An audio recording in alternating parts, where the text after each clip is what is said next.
നിങ്ങൾ ഓർത്തു നോക്കൂ, കഴിഞ്ഞ ഏതാനും ദിവസങ്ങൾക്ക് മുമ്പാണ് ഇന്ത്യയിലെ 600ഓളം അഭിഭാഷകന്മാർ, ഹരീഷ് സാൽവയെ പോലെയുള്ള വലിയ അഭിഭാഷകർ മുതൽ BJPക്ക് വേണ്ടി ഇന്ത്യയുടെ പാർലമെന്റിൽ വാദിച്ച 15ഓളം അഭിഭാഷകരടക്കം സുപ്രീം കോടതിക്ക് കത്തയച്ചത് ഈ രാജ്യത്തിന്റെ നീതിന്യായ വ്യവസ്ഥയുടെ വിശ്വാസ്യതയെ നമ്മൾ കാത്തുരക്ഷിക്കണമെന്ന്.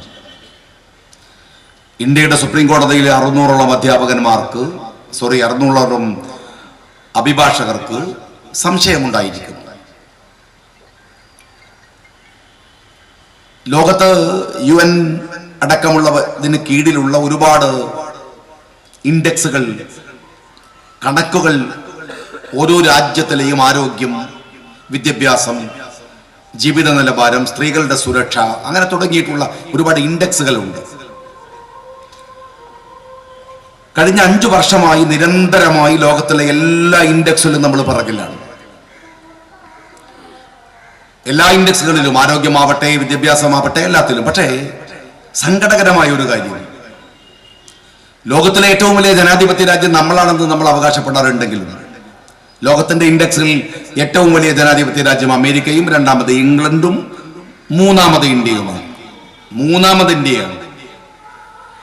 എന്നാൽ പുതിയ ജനാധിപത്യ ഇൻഡെക്സിനകത്ത് പറഞ്ഞിരിക്കുന്നത് ഇന്ത്യയെക്കുറിച്ച് ഓട്ടോ ഡെമോക്രസി എന്നാണ്. ജനങ്ങൾ തെരഞ്ഞെടുക്കുന്ന ഏകാധിപതിയുടെ ഭരണമെന്നാണ് ഇന്ത്യയെക്കുറിച്ച് വിശേഷിപ്പിച്ചിരിക്കുന്നത്. ഈ രാജ്യത്തെ സംബന്ധിച്ചിടത്തോളം എത്രമാത്രം സങ്കടകരമാണ് അതെന്ന് നമുക്കറിയാം. എത്രമാത്രം സങ്കടകരമാണ്. ഇതുപോലെ ഒരു ജനാധിപത്യ രാജ്യത്തെ ഓട്ടോക്രാറ്റിക് ഡെമോക്രസി എന്ന് പറയുമ്പോൾ ഈ രാജ്യത്തിന്റെ അവസ്ഥ എന്താണെന്ന് നമുക്കറിയാം. UN-ന്റെ തൊഴിലന്വേഷണത്തിന്റെ കണക്കുകളാവട്ടെ, വേൾഡ് ഹങ്കർ ഇൻഡെക്സ് ആവട്ടെ, എല്ലാത്തിലും.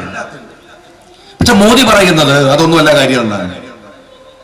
ബോംബെ ചരിത്രത്തിലാദ്യമായി ഒരു കോടീശ്വര നഗരമായിരിക്കുന്നു എന്നാണ്, മില്യണർ സിറ്റി ആയിരിക്കുന്നു എന്നാണ്. ബോംബെ എങ്ങനെയാണ് മില്യണർ സിറ്റി ആയത്? കഴിഞ്ഞ വർഷം ബീജിംഗ് ആയിരുന്നു ലോകത്തിലെ ഏറ്റവും വലിയ സമ്പന്ന സിറ്റി. എന്നാൽ ഇപ്പോൾ ലോകത്തിലെ സമ്പന്ന നഗരം ബോംബെയാണ്. കാര്യമെന്ത്? അദാനി എവിടെയാണ്? അംബാനി എവിടെയാണ്? ഇവരൊക്കെ എവിടെയുണ്ട്? ഞാൻ ചെറുപ്പക്കാരോട് പറയട്ടെ, ഇവരാണ് ലോകത്തിലെ സമ്പന്നന്മാരായി അറിയപ്പെടുന്നതെങ്കിൽ ലോകത്തിലെ സമ്പന്നന്മാരുടെ കണക്ക് നിങ്ങളൊന്ന് പരിശോധിക്കുക. നിങ്ങളുടെ കയ്യിൽ ChatGPT ഉണ്ട്, നിങ്ങളുടെ കയ്യിൽ ഗൂഗിൾ ഉണ്ട്. ഒന്ന് സെർച്ച് ചെയ്യൂ. നിങ്ങൾ ലോകത്തിലെ സമ്പന്നരെ കുറിച്ചുള്ള ഒരു ചെറിയ അന്വേഷണം. നിങ്ങൾ ഇലോൺ മസ്കിനെ കുറിച്ച് പരിശോധിക്കുക. ഗൂഗിൾ എടുത്ത് ഇലോൺ മസ്ക് എന്ന് അടിച്ചാൽ ഉടൻ വരും ടെസ്ല കാർ. ലോകത്തെ ചെറുപ്പക്കാരുടെയും മോട്ടോർ വാഹനത്തെ ഇഷ്ടപ്പെടുന്നവരുടെയും അതിശയമാണ് ടെസ്ല കാർ. അത് വികസിപ്പിച്ചെടുത്തത് ഇലോൺ മസ്ക് ആണ്. നമുക്കിവിടെ ടൂർ പാക്കേജുകൾ ഉണ്ട് ലോകത്തിന്റെ വിവിധ രാജ്യങ്ങളിലേക്ക് പോകാൻ. എന്നാൽ എലോൺ മസ്കിന്റെ ടൂർ പാക്കേജ്, അദ്ദേഹത്തിന്റെ tour package company space X ആണ്. നിങ്ങളെ ടൂർ കൊണ്ടുപോകുന്നത് ചന്ദ്രനിലേക്കും മറ്റ് ഗ്രഹങ്ങളിലേക്കുമാണ്. സ്പേസ് എക്സ് എന്നാണ് അദ്ദേഹത്തിന്റെ പേര്. അദ്ദേഹത്തിന്റെ കമ്പനിയുടെ പേര് സ്പേസ് എക്സിന്റെ ഉടമയാണ് എലോൺ മസ്ക്. നിങ്ങൾ ബിൽഗേറ്റ്സിനെ ഒന്ന് അടിച്ചു നോക്ക് ഗൂഗിളിൽ, ഉടൻ നിങ്ങൾക്ക് മൈക്രോസോഫ്റ്റ് എന്ന് വരും.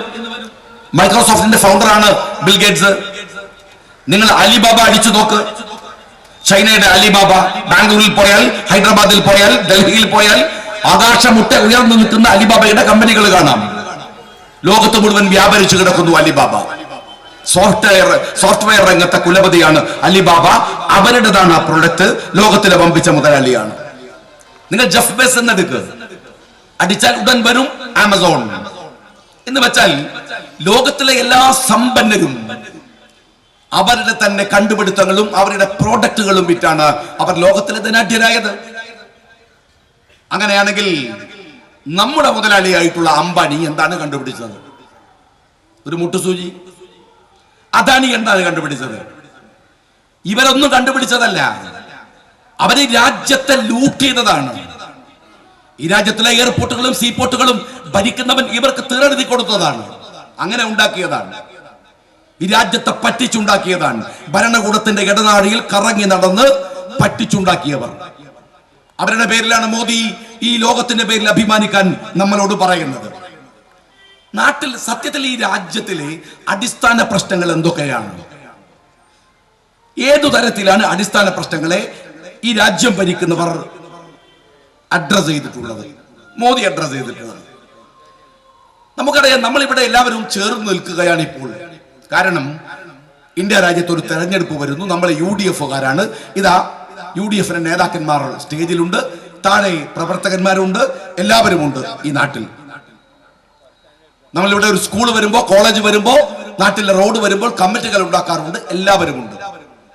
നമുക്ക് യോജിക്കാവുന്ന ഒരുപാട് ഘടകങ്ങളുണ്ട് പലയിടങ്ങളിലും. പക്ഷേ അതിനപ്പുറത്ത് നമ്മളിലൊക്കെ വ്യത്യസ്തമായ ഇൻഡിവിജ്വാലിറ്റി, വ്യക്തിത്വങ്ങളുണ്ട്. ഞാൻ ഒരു ലീഗുകാരനാണ്, ഞാനൊരു മുസ്ലിമാണ്, വേറെ ഒരാൾ വേറെ പാർട്ടിക്കാരനാണ്, വേറെ ഹിന്ദുവാണ്, വേറെ ഒരാൾ ക്രിസ്ത്യാനിയാണ്. അങ്ങനെ പലതരത്തിലുള്ള ഓരോരുത്തരുടെയും വ്യതിരിക്തതകളുണ്ട്. ആ വ്യതിരിക്തതയെ മുഴുവൻ കണ്ടെത്തുക, അതിനെ എങ്ങനെ നമ്മളിപ്പോ ഒരു സ്കൂളിന്റെ കാര്യത്തിൽ ചേർന്നാൽ, രാജ്യത്തിന്റെ കാര്യം ഒരുമിച്ച് നിന്നാൽ, അതിനപ്പുറത്ത് നമ്മൾക്കകത്തുള്ള പ്രശ്നങ്ങളെ, ആ വൈകാരികതകളെ ഉയർത്തിക്കൊണ്ടുവന്ന് നമ്മളെ എങ്ങനെ അകറ്റിയെടുക്കാമെന്ന് ആലോചിക്കുക, അതിന്റെ വഴികൾ അന്വേഷിക്കുക. അതുകൊണ്ട് നാട്ടിന് എന്താ ഗുണം? ഒരു ഗുണമില്ല. ഭരിക്കുന്നവന് ഗുണമുണ്ട്, നിൽക്കുന്നവന് ഗുണമുണ്ട്, രാജ്യത്തെ ഉപയോഗിക്കുന്നവർക്ക് ഗുണമുണ്ട്. ഞാൻ ചോദിക്കട്ടെ, മോദി പറയുന്ന ഒരു കാര്യമുണ്ടല്ലോ, RSS പറയുന്ന കാര്യം, ഞങ്ങൾ ഹിന്ദുക്കൾക്ക് വേണ്ടിയാണ് ഭരിക്കുന്നത്. മോദി ഇന്നലെ ആ വാക്ക് മാറ്റി 10 കൊല്ലം ട്രയൽ ആയിരുന്നു എന്നാ പറഞ്ഞത്. ആയിക്കോട്ടെ, ഒരു ട്രയൽ ആവട്ടെ മോദി. ആ ട്രയലിൽ നിങ്ങൾ ഹിന്ദുക്കൾക്ക് വേണ്ടി ഭരിക്കുന്നു എന്നല്ലേ പറയണത്? വിനീതമായി ചോദിക്കട്ടെ, നിങ്ങളെന്നല്ല, ഈ രാജ്യം ആര് ഭരിച്ചാലും അവർ ഹിന്ദുക്കൾക്ക് വേണ്ടിയാണ് ഭരിക്കേണ്ടത്. എന്തുകൊണ്ടെന്നാൽ ഹിന്ദുക്കൾ 80%. 80% വേണ്ടിയല്ലേ രാജ്യത്ത് ഭരിക്കേണ്ടത്. സ്വാഭാവികമായി അവന്റെ പട്ടിണി, അവന്റെ ദാരിദ്ര്യം, അവന്റെ വിശപ്പ്, അവന്റെ കഷ്ടപ്പാട് നോക്കാതിരിക്കാൻ ആർക്കെങ്കിലും കഴിയോ? അത് ശ്രദ്ധിക്കാതിരിക്കാൻ ആർക്കെങ്കിലും കഴിയോ? ഈ രാജ്യത്തിന് എന്ത് ഗുണമുണ്ടായാലും ആ ഗുണം അനുഭവിക്കേണ്ടത് ആദ്യം ഹിന്ദു സഹോദരന്മാരാണ്. 80%. ബാക്കിയേ മുസ്ലിങ്ങൾ വരൂ, പിന്നെ ക്രിസ്ത്യാനി വരൂ, അത് കഴിഞ്ഞേ സിഖ് വരൂ.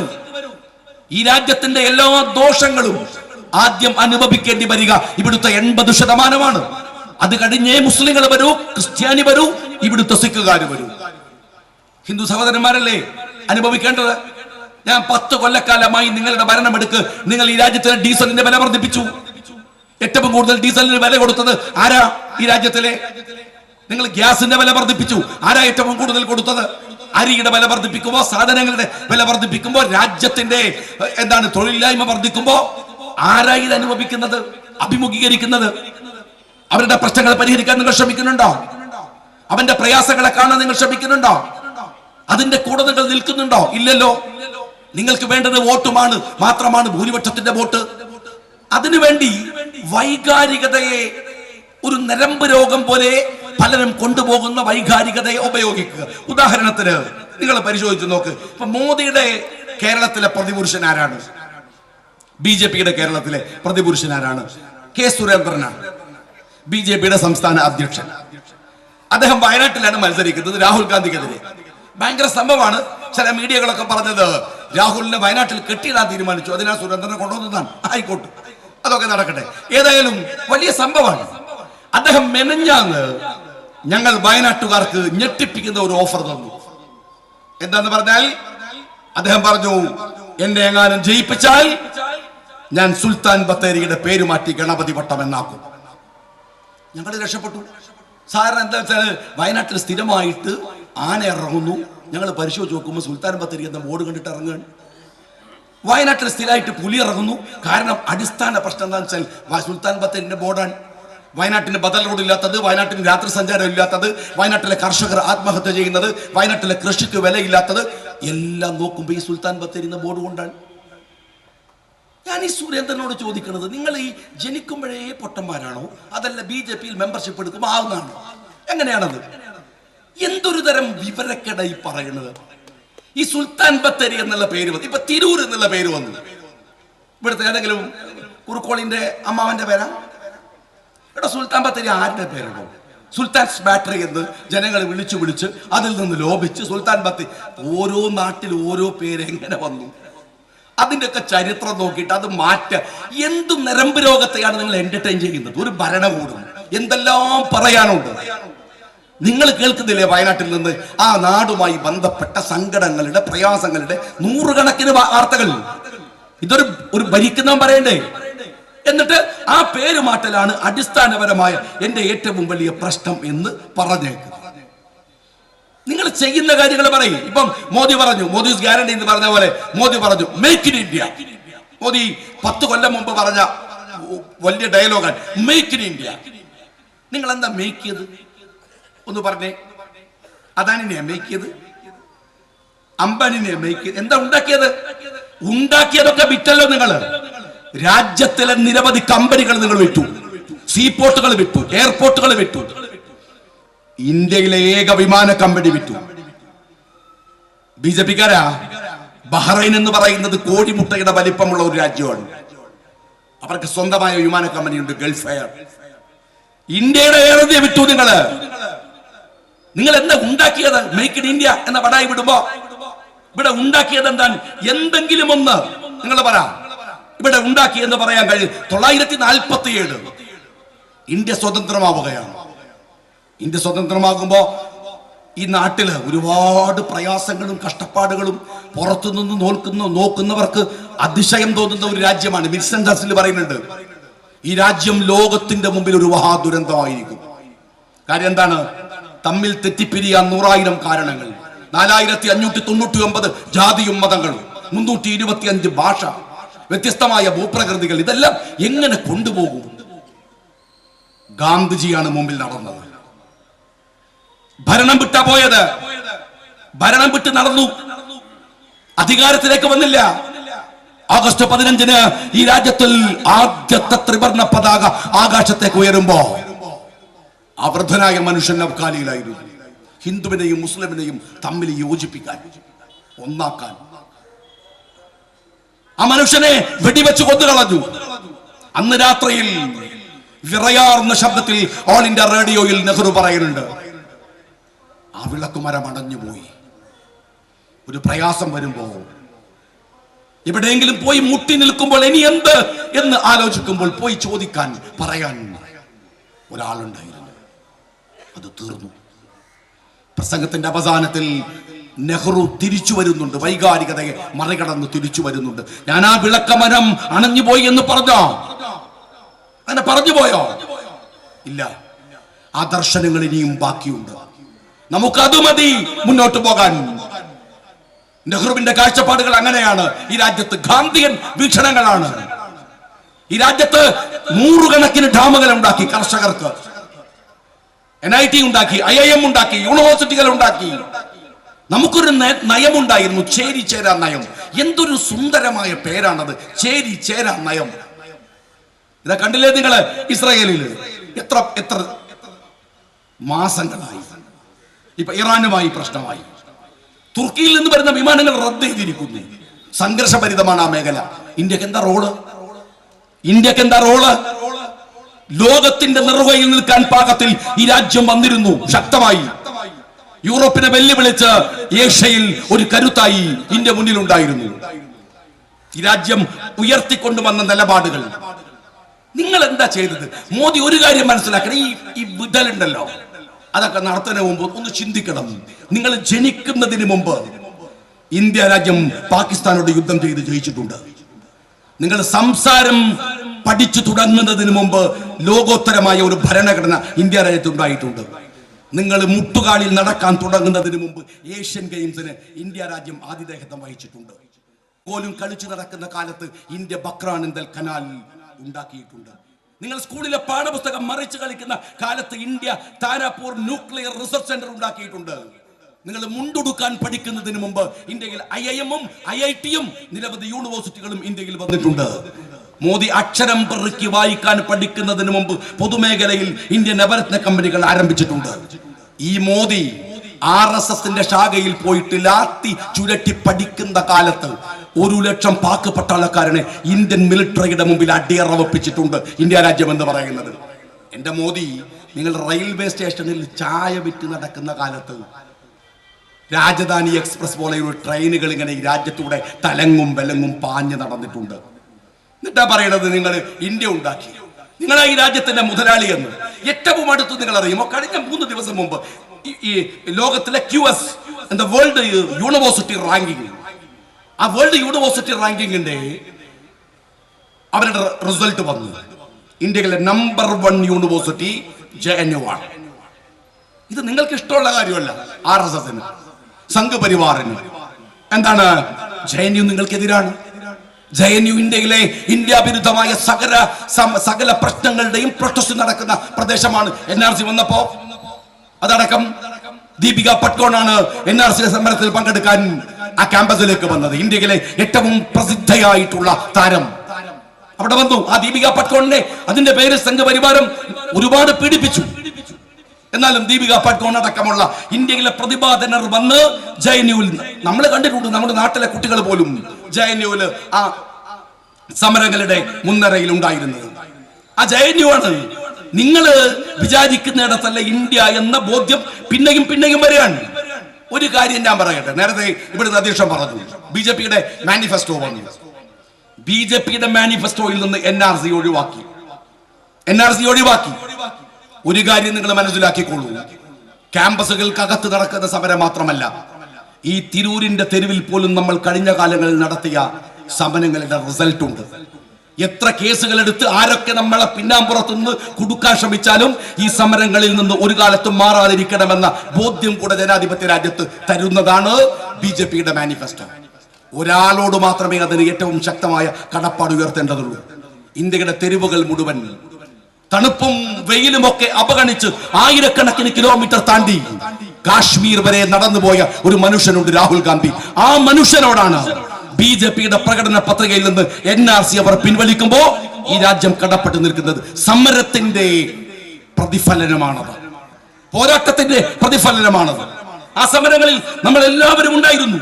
അതിനെ പിറകിൽ നിന്ന് കുത്തുന്നവർ അതിന്റെ അവകാശവാദമായി വന്നാൽ പോലും എല്ലാവരും പ്രകടന പത്രികയിൽ നിന്ന് ഒഴിവാക്കി. രണ്ടാമത് പ്രകടന പത്രിക BJP പറയണ ഒരു കാര്യം എന്താ, ഞങ്ങള് UN സെക്യൂരിറ്റി കൗൺസിലിൽ അംഗമാകാൻ ഇന്ത്യ ശ്രമിക്കുമെന്നാണ്. എന്ന് വെച്ചാൽ ഏതെങ്കിലും രാഷ്ട്രീയ പാർട്ടിയിൽ മെമ്പർഷിപ്പ് മാതിരി പൈസ കൊടുത്താൽ കിട്ടുന്നതാണെന്നാണ് മോദിന്റെ വിചാരം. ഇവിടെ ഈ UN സെക്യൂരിറ്റി കൗൺസിലിൽ പോകാവുന്ന ഇന്ത്യയുടെ യോഗ്യത ഇപ്പോഴെന്താണ്? ഇന്ത്യയും ചൈനയും തമ്മിലുള്ള വെപ്പ് എന്താണ്? ഇന്ത്യ ചൈനയെ അതിർത്തി രാജ്യങ്ങളിൽ മുഴുവൻ ഇടപെട്ട് ഒറ്റപ്പെടുത്തുകയാണ്. അങ്ങനെ ഒറ്റപ്പെടുത്തുക മാത്രമല്ല, ഈ കേരളത്തിന്റെ ഭൂപ്രദേശത്തിനു തുല്യമായ ഭൂമി ചൈന കൈയടക്കി കഴിഞ്ഞു. ചൈനയുടെ കയ്യിലാണ്. നിങ്ങൾ അറിയുമോ, BJPക്കാരായ ആളുകൾ പോലും ആ പ്രദേശത്ത് താമസിക്കുന്നവർ ചൈനക്ക് അനുകൂലമായ നിലപാടെടുക്കുന്നു എന്ന് പലതവണ വാർത്ത വന്നു. ചൈനയുടെ ഓഫറുകളാണ്. ആ ഭൂമി എത്ര എന്ന ചോദ്യം കൊണ്ട് പാർലമെന്റിൽ എത്രയുണ്ട് ചൈന പിടിച്ചെടുത്ത ഭൂമി എന്നതിന് കേരളത്തിന്റെ വിസ്തീർണത്തിന് 4 കിലോമീറ്ററിന്റെ ദൈർഘ്യ വ്യത്യാസം മാത്രമാണ്. എന്ന് വെച്ചാൽ കേരളത്തിന് സമാനമായ ഭൂമി ചൈന പിടിച്ചു കഴിഞ്ഞു. ഇപ്പോഴും ഞാൻ നിങ്ങളുടെ മുമ്പിൽ പ്രസംഗിക്കുമ്പോഴും എന്നിട്ടാണ് ഈ പറയുന്നത്. തൊഴിൽ മേഖലയെ കുറിച്ച് വർത്താനമില്ല. ഇന്ത്യയുടെ തെരുവുകൾ പ്രക്ഷുബ്ധമാക്കിയ കർഷകരെ കുറിച്ച് വർത്തമാനമില്ല. ദാരിദ്ര്യ നിർമ്മാർജ്ജനം WHO പറയുന്നത് ലോകത്തിലെ 125 പട്ടിണി രാജ്യങ്ങളിൽ 111ാമത്തെ രാജ്യം ഇന്ത്യയാണ് എന്നാണ്. അറിയോങ്ങള്? അപ്പോഴും പട്ടിണിയെ കുറിച്ച് വർത്തമാനമില്ല. രാഹുലിനെ കളിയാക്കുന്നുണ്ട്. രാഹുലിനെ എന്താ മോദി പറയണ അറിയോ? ഈ രാജകുമാരൻ എവിടെയായിരുന്നു? കാര്യം എന്താണ്? രാഹുൽ പറഞ്ഞു ദാരിദ്ര്യ നിർമ്മാർജ്ജനം. ദാരിദ്ര്യ നിർമ്മാർജ്ജനം എന്ന് കേട്ടാൽ മോദിക്ക് ഇഷ്ടമല്ല. പട്ടിണിയെ കുറിച്ച് പറയുന്നത് ഇഷ്ടമല്ല. പറയുന്നവരെ കളിയാക്കാൻ അയാൾക്ക് താല്പര്യമുണ്ട്. അതിന്റെ പേരിൽ മാത്രം. എന്നിട്ട് പറഞ്ഞ വേറൊരു പടയം തരങ്ങള് 2035 ഒളിമ്പിക്സ് കൊണ്ടുവരാൻ ശ്രമിക്കും ഇന്ത്യയിലെ. എടോ, ഇന്ത്യയിലുള്ള കളിക്കാരോട് മാന്യമായിട്ട് പെരുമാറാൻ ആദ്യം പഠിക്കും. ആ ഗുസ്തി താരങ്ങളൊക്കെ ഡൽഹിയിൽ എത്ര സമരങ്ങളിലാണ് പങ്കെടുത്തിട്ടുള്ളത്.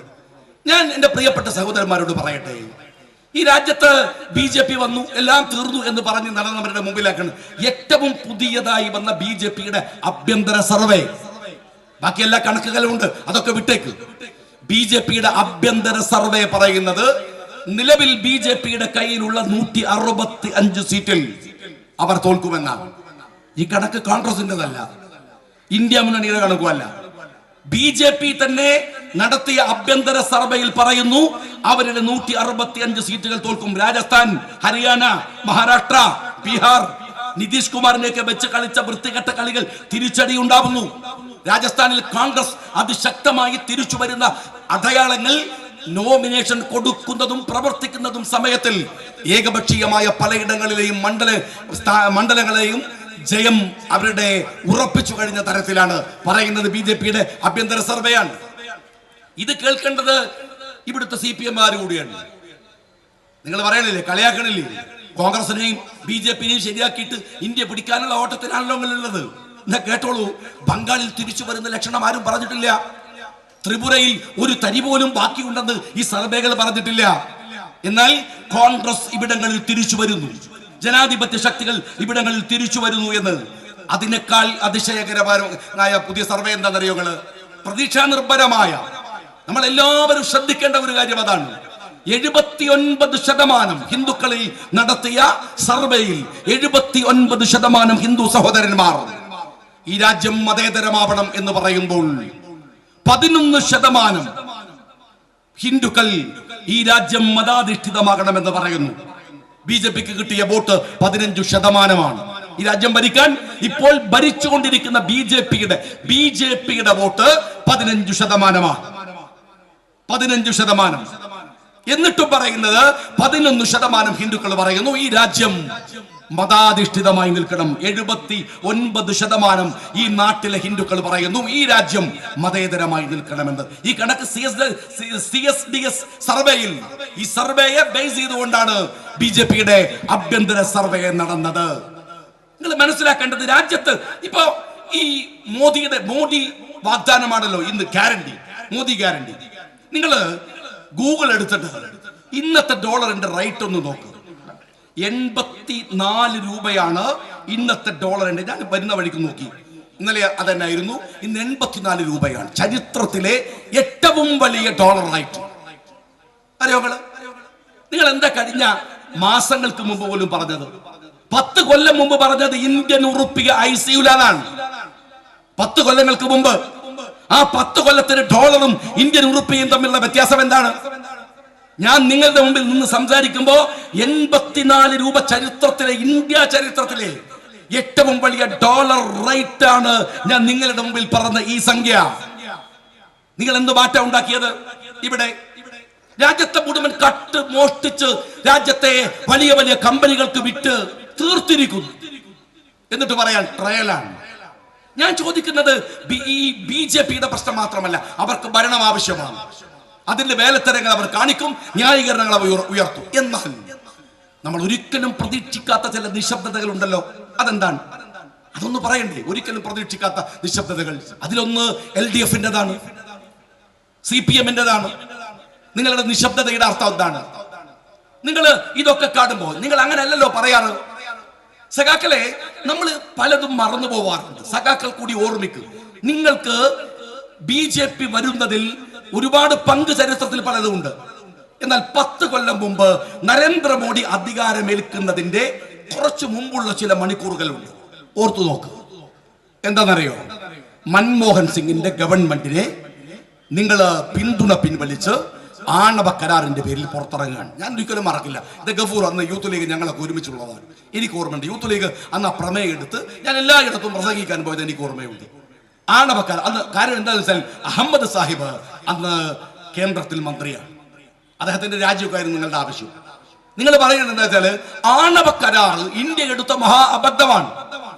ഞാൻ സഖാവേ നിങ്ങളോട് പറയട്ടെ, ഈ 2-3-4 മാസം മുമ്പ് UAE-യിൽ COP28 എന്ന് പറയുന്ന പാരിസ്ഥിതിക സമ്മേളനം നടന്നു. ആ സമ്മേളനത്തിൽ ഇന്ത്യയുടെ പ്രധാനമന്ത്രി നരേന്ദ്രമോദി അടക്കം പങ്കെടുത്ത സമ്മേളനമാണ്.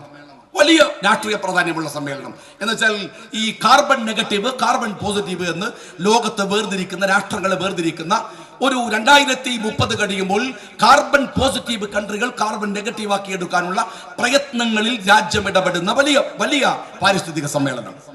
ആ സമ്മേളനത്തിന്റെ കൺക്ലൂഷൻ എന്താണെന്ന് അറിയുമോ? ഗ്രീൻ എനർജി നമ്മൾ പറയുന്നത് ഇപ്പൊ പലതുണ്ടല്ലോ, പെട്രോളിയം ഉൽപ്പന്നങ്ങളും ഒക്കെ ഉണ്ട്. എന്നാൽ ഗ്രീൻ എനർജി ഇവിടെയുള്ള വിൻഡ് എനർജി അല്ല, സോളാർ എനർജി അല്ല, അതുപോലെ വാട്ടർ എനർജി അല്ല. പിന്നെയോ ഏറ്റവും നല്ല വിൻഡ് എനർജി എന്ന് പറയുന്നത് ആണവോർജമാണ്.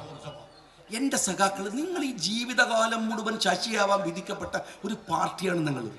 കമ്പ്യൂട്ടറിന്റെ നിലപാടെടുത്ത പോലെ, അല്ലെങ്കിൽ ട്രാക്ടറിന്റെ നിലപാടെടുത്ത പോലെ ഏറ്റവും അടുത്ത കാലത്ത് ചീറ്റിപ്പോയ സാധനമാണിത്. ഇതിന്റെ പേരിലാണ് മൻമോഹൻ സിംഗിനെ താഴെ ഇറക്കി നിങ്ങൾ മൻമോഹൻ സിംഗിനെ അധികാരത്തിൽ എത്തിക്കാതിരിക്കാനുള്ള പ്രയത്നത്തിൽ പങ്കാളിയാവുന്നത്. നിങ്ങൾ നേരെ പോകുന്നത് രാംലീല മൈതാനിയിലേക്കാണ്. രാംലീല മൈതാനിയില് സാത്വിക ഭാവത്തില് ഒരു മനുഷ്യൻ, തലയിലൊരു ഗാന്ധി തൊപ്പി, കണ്ടാൽ മാന്യനെന്ന് തോന്നുന്ന രൂപഭാവങ്ങൾ, അതിനൊത്ത പ്രായം, ഒരു ഉമ്മം കൊടുക്കാൻ തോന്നുന്ന ഒരു കോലൊക്കായിട്ട് ഒരു കാട്ട് കള്ളനിരിക്കുന്നുണ്ടായിരുന്നു. പേര് അണ്ണ ഹസാരെ. രാജ്യത്ത് എന്താ പറഞ്ഞത്? രണ്ടാം ഗാന്ധി. ഈ കള്ളനെ രണ്ടാം ഗാന്ധി. എത്ര വയസ്സായാക്ക്? ഈ രാജ്യം മുഴുവൻ കട്ട് തന്നെയാണ്, എല്ലാം വിറ്റു. എന്താ വെക്കാനുള്ളത്? ലോക്പാൽ ബില്ലിന്റെ പേരിൽ രാജ്യത്ത് സമരം ഉണ്ടാക്കിയ ഈ കിളവൻ എവിടെ?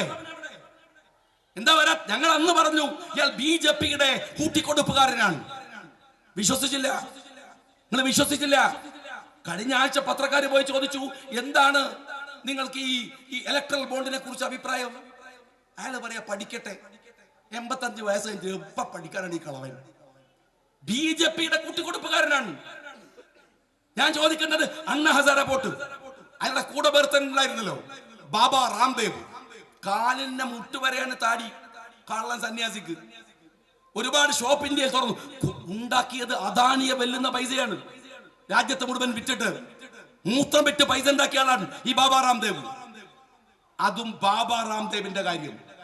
എന്നാ എന്റെ സഖാവേ, അണ്ണാ ഹസാരക്കും ബാബ രാംദേവിനും വേണ്ടി കേരളത്തിൽ 200 ചില്ലാനം പ്രകടനം നടത്തിയെന്ന് അഭിമാനപൂർവ്വം സ്വന്തം വെബ്സൈറ്റിൽ എഴുതിയ പൊട്ടന്മാരുടെ പേരാണ് CPIM എന്ന് പറയുന്നത്. അറിയോ?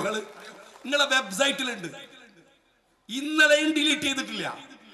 CPM-ന്റെ പൊളിറ്റ് ബ്യൂറോ വെബ്സൈറ്റിൽ നിങ്ങൾ അവകാശപ്പെടുകയാണ് ഈ കള്ളന്മാർക്ക് വേണ്ടി പ്രകടനം നടത്തിയെന്ന്. നിങ്ങളുടെ രാഷ്ട്രീയ നിലപാടിന്റെ ആന്തരികമായ കരുത്തെന്താണ്? അത് ആലോചിച്ച് നോക്ക്. നിങ്ങൾ എടുക്കുന്ന ഒരു സമീപനത്തിന്റെ ഉൾക്കരുത്ത് എന്താണെന്ന് ആലോചിക്ക്. കെജ്രിവാൾ ജയിലിൽ കിടക്കുമ്പോഴും എനിക്ക് അദ്ദേഹത്തോട് അന്നുണ്ടായിരുന്ന വിയോജിപ്പ് ഇപ്പോഴും അദ്ദേഹം അനുഭവിക്കുകയാണ്. കാരണം ഈ കെജ്രിവാളും അന്ന് ഈ അണ്ണാ ഹസാരയുടെ കൂടെ ഉണ്ടായിരുന്നു. പറയാതിരിക്കാൻ പറ്റിയ ചരിത്രമല്ലേ? ഞാൻ പറയാതിരുന്നിട്ട് എന്താ കാര്യം? വസ്തുതയല്ലേ? ഇന്ന് ഞങ്ങൾ തിരിച്ചറിഞ്ഞു, അദ്ദേഹം തന്നെ അനുഭവിച്ചു. അദ്ദേഹം ജയിലിൽ കിടക്കുമ്പോ ഇയാൾ കൈ കഴുകി. അറിയില്ലേ നിങ്ങൾക്ക്? നിങ്ങൾ എപ്പോഴാ ഈ രാജ്യത്ത് നടക്കുന്ന ഒരു മതേതര മൂവ്മെന്റിനെ അംഗീകരിച്ചിട്ടുള്ളത്? എപ്പോഴാ അംഗീകരിച്ചുള്ളത്? ബോംബെയിൽ നിങ്ങൾ വന്നില്ല എന്താ പറയണത്? നിങ്ങൾ കാശ്മീരിൽ വന്നോ? കാശ്മീരിൽ വന്നോ? ആ സീതാറാം യെച്ചൂരി പാവം, അയാൾക്ക് അതിൽ പങ്കെടുക്കാൻ ആഗ്രഹം ഉണ്ടായിരുന്നു. പക്ഷെ എങ്ങനെ പങ്കെടുക്കാൻ പറ്റൂ? AKG സെന്ററിലെ ചായന്റെ ബില്ല് കൊടുക്കണമെങ്കിൽ കേരളത്തിൽ നിന്ന് പൈസ വരണം. വേറെ ബംഗാളിൽ നിന്നും ത്രിപുരയിൽ നിന്നും വരാനില്ല. പാർട്ടി സെക്രട്ടറി സീതാറാം യെച്ചൂരി ആണെങ്കിലും മുതലാളി പിണറായി വിജയനാണ്. അതുകൊണ്ട് അയാൾക്കൊന്നും ചെയ്യാൻ കഴിയില്ല. അയാൾ പങ്കെടുത്തില്ല. ബോംബെയുടെ യോഗത്തിൽ പങ്കെടുത്താൽ പ്രശ്നം എന്താണ്? തീർച്ചയായും ഇപ്പൊ ജയിലിൽ ആരുണ്ടാവും? വീണ ഉണ്ടാവും, സംശയമില്ലല്ലോ. അതുകൊണ്ട് പങ്കെടുത്തില്ല. അതല്ലേ ഉത്തരം. SFIO എന്തായിരുന്നു വരവ്? ഇപ്പൊ പിടിക്കുന്ന രൂപത്തിലാണ്. SFIO വരുമ്പോ KSIDC പേടിച്ചിട്ട് കോടതിയിൽ പോലുണ്ട്. കേസ് എന്താണ്? വീണക്ക് മാസപ്പടി കൊടുത്ത വിഷയവുമായി ബന്ധപ്പെട്ട് KSIDCയിൽ കരിമണലും കർത്തയുമായി ബന്ധപ്പെട്ട കേസിൽ SFIO വരരുത് എന്ന് പറഞ്ഞ് KSIDC കോടതിയിൽ പോയി. ആരാ വാദിക്കാൻ വന്നെന്നറിയോ? വൈദ്യനാഥൻ. എത്ര ഫീസ് കൊടുത്തെന്നറിയോ? 50 ലക്ഷം റുപ്യ. സ്വന്തം മകളടക്കം കുടുങ്ങി കിടക്കുന്ന കേസിൽ 50 ലക്ഷം റുപ്യ ഞങ്ങളുടെ പൈസ എടുത്ത് കൊടുക്കാൻ രാജ്യത്തിന്റെ മുഖ്യമന്ത്രിക്ക് എന്താ അവകാശം? നിങ്ങളെ മോള് കുടുങ്ങി ഞങ്ങൾ കൊടുക്കണ്ടേ? നിങ്ങളെ മോള് കുടുങ്ങി ഞങ്ങൾ കൊടുക്കണ്ടേ? ഞാൻ എന്റെ പേരിൽ കുറെ കേസ് ഉണ്ടായല്ലോ, 10-14 കേസ്. എന്നിട്ട് ആരാ കേസ് അന്വേഷിച്ചത്, ബാധിച്ചത്? ഞാനല്ലേ കോടതി പോയത്. എന്റെ നേതാക്കന്മാരോട് ഇരിക്കുന്നുണ്ട്, ചോദിക്ക്. പാർട്ടിയിൽ നിന്ന് 10 റുപ്യ വാങ്ങിയിട്ടില്ല. ഇതുപോലെ ഇവിടെ വന്നിട്ട് നട്ടല് നിവർത്തി നിൽക്കാൻ എനിക്കാവുന്നത് എന്റെ കയ്യിൽ നിന്ന് പൈസ എടുത്ത് ഞാൻ പോയി കേസ് നടത്തിയിട്ടാണ്. അറിയോ ഞങ്ങള്? അങ്ങനല്ലേ ചെയ്യേണ്ടത്? മുഖ്യമന്ത്രിയുടെ മകളുടെ കേസ് ഞങ്ങളുടെ പൈസ എടുത്ത് നടത്തല്. KSIDCക്ക് ഈ മുഖ്യമന്ത്രി പിണറായി വിജയൻ സ്ത്രീധനം കിട്ടിയതാ? അതിന്റെ പൈസ എടുത്ത് കൊടുക്കാൻ വൈദ്യനാഥന്. ഇനി വൈദ്യനാഥന് മാത്രമാണോ? അരവിന്ദ് പി ദത്താർ ബാംഗ്ലൂരിൽ ഹാജരായി. ഒരു സിറ്റിങ്ങിന് 1 കോടി ഉറുപ്പിയാണ്. സുപ്രീം കോടതിയിലെ വക്കീൽമാരെ പൈസ ഒക്കെ എനിക്കറിയാം, ഞാൻ പോയി നോക്കിയല്ലേ. ഞാൻ ഇയാളെ ഫീസ് കേട്ടപ്പോ തിരിച്ചോടിയതാണ്. കേസ് തോറ്റാൽ അമ്മാതിരി ഫീസാണ്. 1 കോടി ഉറുപ്പിക ഒരു സിറ്റിങ്ങിന് കൊടുക്കണം. അറിയോ നിങ്ങള്? അയാളെ കൊണ്ടുവന്ന് വാദിച്ചു. എന്നിട്ട് എന്താ സ്ഥിതി? ഞാൻ CPM-കാരോട് ചോദിക്കട്ടെ, പിണറായി വിജയനോട് അല്ലട്ട, CPM-കാരോട്, നിങ്ങൾക്ക് ഇതിൽ മനസ്താപമില്ലേ? MV ഗോവിന്ദന്റെ ഒരു സങ്കടമില്ലേ? ഇപ്പൊ ഈ തെരഞ്ഞെടുപ്പിന്റെ മണിക്കൂറുകൾക്ക് മുമ്പ്, സ്ഥാനാർത്ഥി പ്രഖ്യാപനത്തിന്റെ മിനിറ്റുകൾക്ക് മുമ്പ്, നമ്മളുടെ ബഹുമാന്യനായ കരുണാകരന്റെ മകള്, ആരാ കരുണാകരൻ? എല്ലാ മലയാള മാസത്തിന്റെയും 1-ാം തീയതി നിങ്ങൾക്ക് കരുണാകരനെ കാണണമെങ്കിൽ ശബരിമല നട തുറക്കുന്നതിന്റെ മുമ്പിൽ പോകണം. നല്ല ഹിന്ദു, ഗുരുവായൂരമ്പലത്തിൽ പോകണം. നല്ല ഹിന്ദു, സനാതനനായ ഹിന്ദു, നല്ല പ്രഗത്ഭനായ ധീരനായ ഭരണാധികാരി. എന്തൊരു ലെഗസിയാണ് കരുണാകരനുള്ളത്. ആ കരുണാകരന്റെ മകൾ BJP-യിലേക്ക് പോയി. അന്ന് മുരളീധരന്റെ പത്രസമ്മേളനമുണ്ട്. എനിക്ക് ഒരു പൊതുപ്രവർത്തകൻ എന്ന നിലയ്ക്ക് എൻ്റെ ഉള്ളിലൊരു ആന്തലുണ്ടായിരുന്നു. പക്ഷെ മുരളി ഒരു ചാഞ്ചല്യലേശമന്യേ ധൈര്യമായി അറുത്തു മുറിച്ചു മാറ്റിയിരിക്കുന്നു ബന്ധമെന്ന് ആണയിട്ടുറപ്പിച്ചു പറഞ്ഞാണ് ആ പത്രസമ്മേളനം അവസാനിപ്പിച്ചത്. ആന്റണിയുടെ മകൻ, ആന്റണിയായിട്ട് ഒരുപാട് അഭിപ്രായ വ്യത്യാസമുണ്ട്. കോൺഗ്രസിന്റെ വലിയ അഭിവന്യനായ നേതാവ്, കോൺഗ്രസ്സുകാർക്കടക്കം അഭിപ്രായ വ്യത്യാസങ്ങളുണ്ട്. പക്ഷെ ആരും ഇന്ന് വരെ പറഞ്ഞിട്ടില്ല ആന്റണി 10 ഉറുപ്പിക കട്ടവനാണെന്ന്, അഴിമതി നടത്തിയവനാണെന്ന്. തമാശക്ക് പോലും പഞ്ചായത്ത് മെമ്പർ ലക്ഷങ്ങൾ അടിച്ചു മാറ്റുന്ന കാലാണ്. അപ്പോഴാണ് കോടാനുകോടി രൂപ കൈവെള്ളയിലൂടെ മറയുന്ന വകുപ്പ് 10 വർഷം കൈകാര്യം ചെയ്തിട്ടും 1 ഉറുപ്പികയുടെ അഴിമതിയില്ല. പക്ഷേ ആന്റണിക്ക് തെറ്റിപ്പോയ ഒരു കാര്യമുണ്ട്. അപ്പോഴും വീട്ടിനകത്ത് തന്നെ ഇതൊന്നും ഇഷ്ടമില്ലാത്ത, കക്കുന്ന BJP-യെ ഇഷ്ടമില്ല, കക്കാത്ത അച്ഛനെ ഇഷ്ടമില്ലാത്ത ഒരുത്തന് വളരുന്നത് അറിഞ്ഞില്ല. കുറച്ച് മൂപ്പ് വെച്ചപ്പോ കക്കുന്നവരെ നോക്കിപ്പോയി. പക്ഷേ ആ വൃദ്ധനായ മനുഷ്യൻ അറുത്തു മുറിച്ചു പറഞ്ഞു, മകനെ തള്ളി പറഞ്ഞു ദിവസങ്ങൾക്ക് മുമ്പ്. ഞാൻ കേരളത്തിന്റെ മുഖ്യമന്ത്രിയോട് ചോദിക്കണില്ല, കാരണം അത് മുഖ്യമന്ത്രിയുടെ മകളാണ്. മുഖ്യമന്ത്രി പറഞ്ഞു ആ PB ഞാനല്ല, പക്ഷെ ഈ വീണ മോളല്ല എന്ന് പറഞ്ഞിട്ടില്ല. പറഞ്ഞിട്ടില്ലല്ലോ. പക്ഷെ മിസ്റ്റർ MV ഗോവിന്ദൻ, വീണ ഈ തട്ടിപ്പുകൾ മുഴുവൻ നടത്തിയ എക്സാലോജിക, അതിന്റെ ഫ്രം അഡ്രസ് AKG സെന്ററാണ്. അറിയാം നിങ്ങൾക്ക്? പിണറായി വിജയന്റെ കണ്ണൂരിലെ വീടല്ല. എക്സാലോജിക്കൽ വീണ കൊടുത്ത അഡ്രസ് AKG സെന്ററിൻ്റെതാണ്. AKG സെന്ററിന്റെ അഡ്രസ് കൊടുത്തിട്ട് ഈ തട്ടിപ്പൊക്കെ നടത്തിയത്. ഉളുപ്പുണ്ടോ MV ഗോവിന്ദന്? തള്ളി പറയോ? പിണറായി വിജയന്റെ തള്ളി പറയാത്തത് അദ്ദേഹത്തിന്റെ മകളാണ്. MV ഗോവിന്ദന്റെ തള്ളി പറയാത്തത് മഹാരാജാവിന്റെ മകളാണ്. അപ്പൊ പിന്നെ എങ്ങനെ തള്ളി പറയാ? നിങ്ങൾക്കും തള്ളി പറയാൻ കഴിയില്ല. ഞാൻ പറയുന്നത്, നിങ്ങള് K മുരളീധരനെ മാതൃകയാക്കണ്ട, ആന്റണിയെ മാതൃകയാക്കണ്ട, നിങ്ങൾ ആ VS അച്യുതാനന്ദനെങ്കിലും മാതൃകയാക്കുക, മിനിമം. ഞാൻ VS-ഉമായിട്ട് ഒരുപാട് വിയോജിപ്പുകളുള്ള ആളാണ്, ഇപ്പോഴും അതുണ്ട്. ഐഡിയോളജിക്കലാണ്. ഞാൻ അദ്ദേഹം അഴിമതിക്കാരനാണെന്ന് പറഞ്ഞിട്ടില്ല. നിങ്ങളറിയുമോ, VS-ന്റെ മകന്റെ പേരിൽ ആരോപണം വന്നു. ആ മനുഷ്യൻ 9 പേജുള്ള കത്ത് CBI-ക്ക് എഴുതി. 9 പേജ്. എനിക്ക് ഇപ്പോഴും ഓർമ്മയുണ്ടത്. 9 പേജാണ് ആ കത്തിലുണ്ടായിരുന്നത്. CBI-ക്ക് എഴുതി. എന്തിന്? എന്റെ മകന്റെ പേരിൽ വന്നിരിക്കുന്ന ആരോപണം നിങ്ങൾ അന്വേഷിക്കണം. അതിന് വലിയ അന്വേഷണ ഏജൻസി ഉണ്ടോ? നല്ല ചൂട്. അതിന് വലിയ അന്വേഷണ ഏജൻസി ഉണ്ടോ? ഇല്ലല്ലോ. ആ CBI-ക്ക് കത്തെഴുതി VS അച്യുതാനന്ദൻ.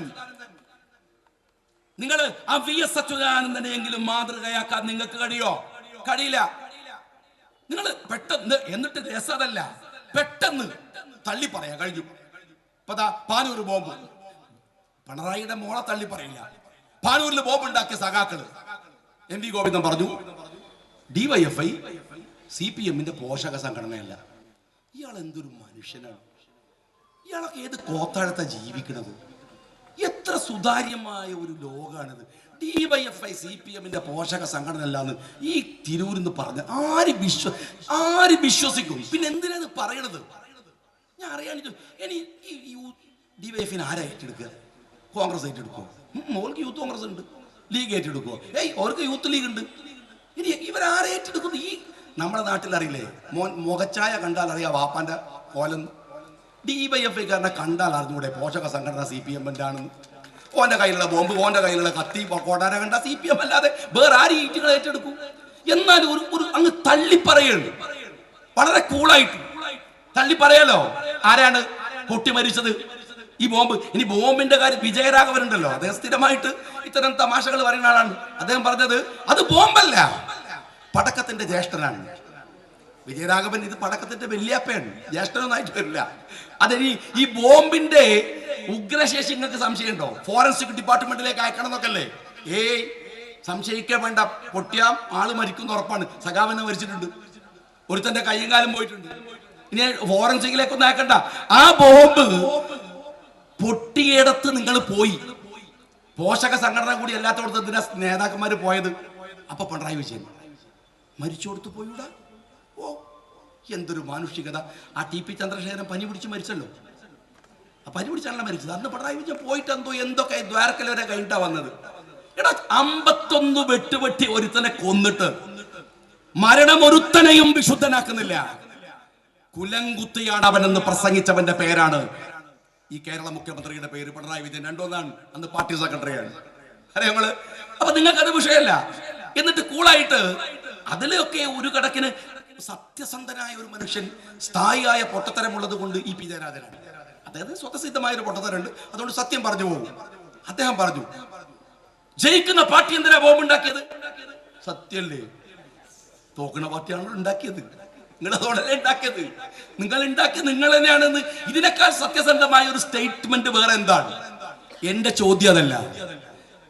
പിണറായിക്ക് ഒരു മകനില്ലേ? നിങ്ങൾ ആരെങ്കിലും എവിടെയെങ്കിലും കണ്ടിരുന്നോ? അദ്ദേഹത്തിന് അമ്മോഷനെ കണ്ടിരുന്നു, പിന്നെ എന്താണ് IA ക്യാമറ വന്നപ്പോൾ അടിച്ചു മാറ്റാൻ വന്നിരുന്നു. മകൻ എവിടെയും കണ്ടിട്ടില്ല. ഒരു SFIയുടെ പ്രകടനത്തിന്റെ മുൻനിരയിൽ മുദ്രാവാക്യം വിളിക്കാൻ ബോംബ് ഉണ്ടാക്കിയോ ഞാൻ ചോദിക്കണില്ല. ബർമിംഗ്ഹാം യൂണിവേഴ്സിറ്റിയിൽ അതിന് പറ്റൂല, ലണ്ടനിലാണ്, അവിടെയായിരുന്നു ഉണ്ടായിരുന്നത്. ബോംബ് ഉണ്ടാക്കിയിട്ടില്ല. EP ജയരാജന്റെ മക്കൾ ബോംബ് ഉണ്ടാക്കുവോ? MP ജയരാജന്റെ മക്കൾ ബോംബ് ഉണ്ടാക്കുവോ?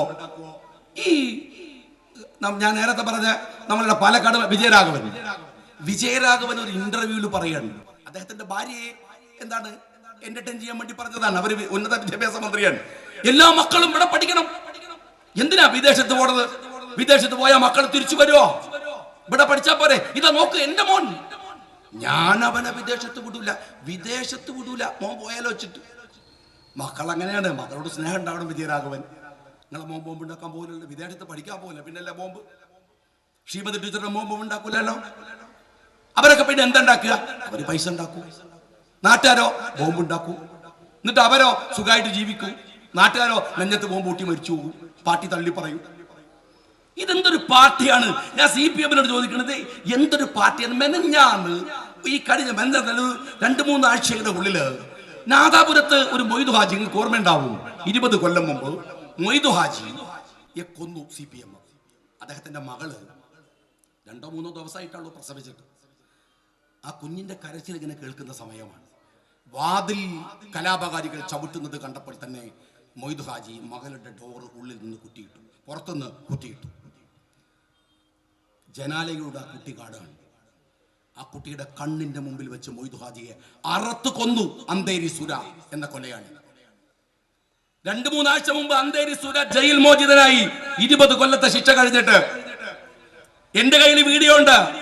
CPM നേതാക്കന്മാർ ജയിലിന്റെ മുമ്പിൽ പോയി മാലയിട്ട് വിളിക്കുന്ന മുദ്രാവാക്യം, ധീരാ വീര അന്തേരി സുര, പാർട്ടിക്കായി ജയിലിൽ കിടന്നവൻ, ഞങ്ങൾക്കായി ജയിലിൽ കിടന്നവൻ, ധീര സഖാവിന് അഭിവാദ്യങ്ങൾ. 80 വയസ്സുള്ള മൊയ്തു ഹാജിയെ കൊന്നിട്ട് ജയിലിൽ പോയവൻ, പാർട്ടിക്ക് വേണ്ടി ജയിലിൽ പോയവൻ, പാർട്ടിക്ക് വേണ്ടി മൊയ്തു ഹാജിയെ കൊന്നവൻ, നിങ്ങൾക്ക് അഭിവാദ്യങ്ങൾ. എന്റെ കയ്യിലുണ്ട് വീഡിയോ, അയച്ചു തരാം. പലയിടത്തും വന്നതാണ് കഴിഞ്ഞ ആഴ്ചയിൽ. ഇത്രമേൽ അക്രമം തോന്നി. ഇനി ഇതൊക്കെ നടക്കട്ടെ ഒരു ഭാഗത്ത്. ജനങ്ങൾക്ക് ഉപകാരമുള്ള എന്തെങ്കിലും അധികാരത്തിൽ ഇരുന്ന് കക്കം ചെയ്യുക. ജനങ്ങൾക്ക് ഉപകാരം. ഇപ്പൊ നിങ്ങൾ അരിങ്ങാ പറയും കേന്ദ്രമാണ്, തിരൂരിൽ നിരക്കാൻ കേന്ദ്രം ഉണ്ടോ?